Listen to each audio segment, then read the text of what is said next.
бахшида ба рӯзи байналмилалии футбол дар маҷмаъаи варзишии Исмоили Сомонӣ аренаи ноҳияи Ҷалолиддини Балхи бо иштироки доираи васеи сокинон, масъулин, ҷавонону наврасон ва дӯстдорони варзиш бахусус футбол чорабинии идона баргузор гардид.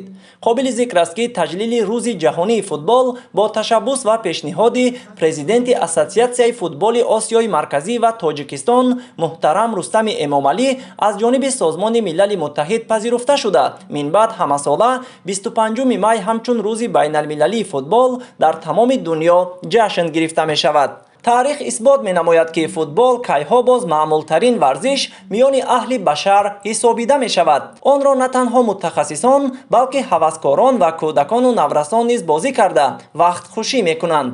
бозии футбол ба шахс имконияти хубе фароҳам меоварад ки тарзи ҳаёти солимро пеш барад, бо вазни зиёдатии бадан мубориза бурда, рӯҳияи дастаҷамъонаро инкишоф диҳад ва барои ба даст овардани пирӯзӣ устувор бошад.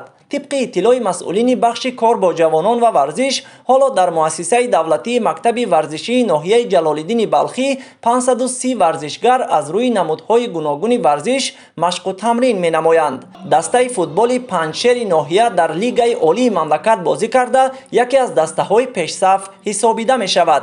همچنین در ناحیه دسته‌های فوتبال دخترانه 13، 15 و 17 ساله فعالیت کرده در لیگ عالی مملکت هنرنمایی می‌کنند.